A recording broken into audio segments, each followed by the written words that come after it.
menembus Mega Nusantara di bagian barat ibu kota Jawa Barat.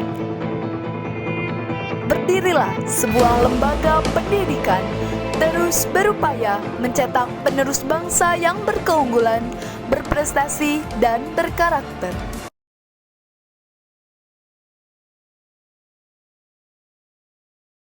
Perkenalkan, saya Erni Sukmayanti, Esos MPD. Saya bertugas di SMA Negeri 1 Megamendung, Kabupaten Bogor, Jawa Barat. Saya mengajar di kelas 11-10 sebagai guru sosiologi. Pada kesempatan kali ini, saya akan melaksanakan pelajaran sosiologi yang berdiferensiasi. Pembelajaran berdiferensiasi adalah pembelajaran yang memberikan keleluasaan kepada peserta didik untuk meningkatkan potensi dirinya sesuai dengan kesiapan belajar, minat belajar, dan profil belajar peserta didik. Pembelajaran berdiferensiasi berfokus pada konten, proses, dan produk. Pembelajaran berdiferensiasi sesuai dengan filosofi dari Ki Hajar Dewantara, yaitu guru harus dapat menuntun murid untuk berkembang sesuai dengan kodrat dan zamannya. Pembelajaran berdiferensiasi dapat diterapkan pada semua mata pelajaran di sekolah. Pada diferensiasi konten, pada pelajaran sosiologi, saya menyesuaikan dengan gaya belajar peserta didik.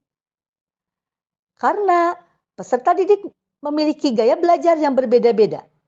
Ada peserta didik yang memiliki gaya belajar visual, gaya belajar auditori, maupun gaya belajar kinestetik. Secara visual, saya menampilkan video yang menarik perhatian peserta didik. Secara auditori, saya menampilkan video yang berkaitan dengan materi sosiologi yang sedang saya ajarkan.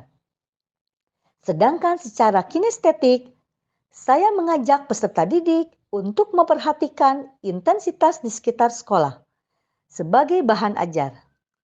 Diferensiasi proses yaitu dengan mengkombinasikan pembelajaran dengan menggunakan ice breaking dan pembelajaran sosial emosional dengan menggunakan teknik stop. Diferensiasi produk disesuaikan dengan kemampuan peserta didik. Bagi peserta didik yang memiliki kemampuan menggambar, maka peserta didik tersebut dapat menuangkan tugasnya dalam bentuk gambar. Bagi peserta didik yang memiliki kemampuan menulis, maka peserta didik tersebut dapat menuangkan tugasnya dalam bentuk tulisan. Sedangkan bagi peserta didik yang memiliki kemampuan berbicara, maka peserta didik tersebut dapat menuangkan tugasnya dengan membuat video yang pendek. Sebelum kepada proses pembelajaran, saya telah melakukan wawancara dengan beberapa siswa, sehingga saya mendapatkan ada beberapa siswa yang memiliki gaya belajar visual, auditori, maupun kinestetik. Dengan melihat kepada keadaan tersebut, maka saya menerapkan pembelajaran di kelas secara berdiferensiasi. Untuk lebih jelasnya, marilah kita simak pembelajaran di kelas kami. Assalamualaikum warahmatullahi wabarakatuh. Waalaikumsalam warahmatullahi wabarakatuh. Apa kabar kalian hari ini? Alhamdulillah, luar biasa. Allahu Akbar. Alhamdulillah ya. Kabar kalian baik ya? Nah, anak-anak, ibu kan absen nih. Siapa kira-kira yang tidak masuk hari ini ya? Ada Azrila, lagi sakit. Ya. Terus Jihan izin. Rafael sakit, sama Rizkyani Indriani izin. Ya. Kita doakan ya bersama-sama, semoga teman kalian yang sedang sakit segera disembuhkan oleh Allah dan bisa menyembuhkan kalian ya. Iya. Nah, anak-anak, sebelum kita memulai materi kita hari ini, Ibu akan memberikan suatu pembelajaran yaitu sosial emosional ya. Apa itu pembelajaran sosial emosional? Pembelajaran sosial emosional itu adalah pembelajaran untuk mengendalikan emosi kita. Kalian pernah emosi tidak? Pernah. Nah, untuk mengendalikan emosi supaya tenang, kita akan memulai ya dengan menggunakan teknik stop. Ayo, tolong pejamkan matanya semua, pejamkan matanya yang depan pejamkan matanya.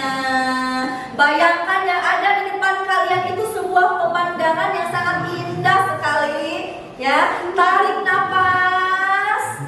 Ya, dalam keluarkan. Ya, tarik nafas kembali. Keluarkan. Sekali lagi, tarik nafas kembali, keluarkan. Ya sudah. Bagaimana perasaannya? Kan ya?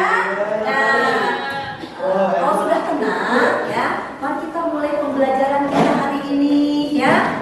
Tapi sepertinya ibu lihat kalian itu karena sudah siang mungkin ya. Jadi pembelajarannya kita akan ada ice breathing, mau? Mau? Coba semuanya berdiri.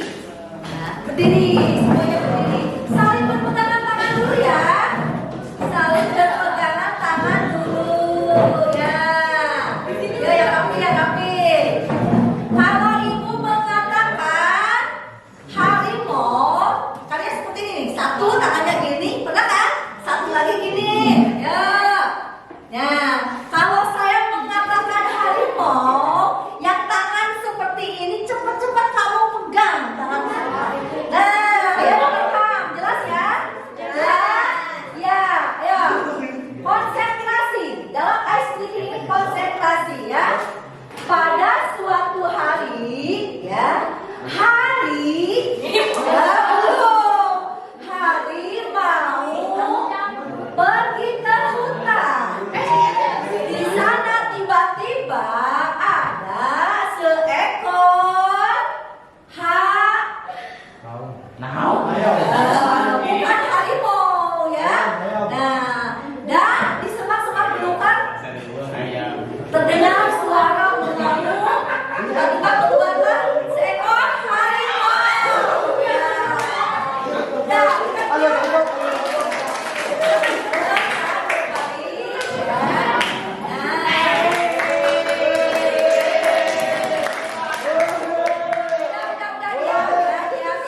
anak-anak, kita akan mulai materi kita ya. Nah, ibu akan memberikan pembelajaran secara berdiferensiasi ya, di mana kalian ini kan pasti akan berbeda-beda ya dalam gaya belajarnya. Ada yang visual, hanya dengan melihat saja sudah mengerti materi. Dengan auditori, dia mendengar baru paham. Ada juga yang kinestetik, bisa mengerjakan apapun, dia tuh akan masuk materi ke dalam otaknya.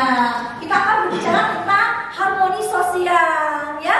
Harmoni sosial itu adalah suatu kondisi ketika individu hidup sejalan dan serasi dengan tujuan masyarakatnya, gitu ya. Nah, ini berkaitan dengan materi dan tujuan yang akan kita pelajari hari ini, di mana tujuan pembelajaran juga adalah ya, peserta didik dapat menjelaskan definisi tentang harmoni sosial. Seperti itu ya anak-anak ya.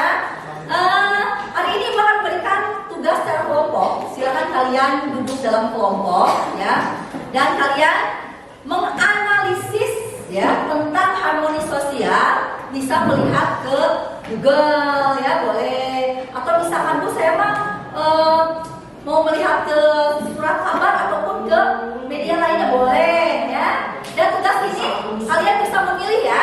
Bisa nanti presentasi di depan, bisa juga kalian membuat video ya, ataupun misalkan membuat infografis. Silakan tugasnya ya, selesaikan sesuai dengan minat dan kemampuan kalian masing-masing ya. Mengerti? Mengerti.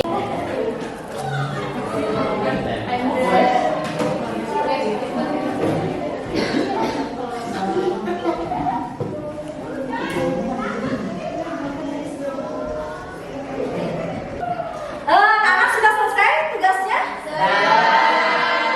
Silakan yang akan ke depan, silakan. Silakan, Azahra akan ke depan. Azahra akan membacakan tugas yang sudah diberikan tadi ya. Silakan Azahra. Jadi, harmoni sosial adalah kondisi di mana suatu individu atau kelompok hidup sejalan dan serasi sesuai kodrat dan peran sosialnya untuk meningkatkan kualitas hidup dan kemajuan. Ada yang bertanyakan? Oke, silakan. Siva. Apa sih contoh harmoni sosial? Contoh dari harmoni sosial ialah toleransi antar umat beragama, kerjasama berpartisipasi dalam kegiatan yang diadakan oleh negara atau masyarakat, serta masyarakat memiliki rasa solidaritas tinggi. Terima kasih. Sudah? Ya, berikan aplaus untuk kalian.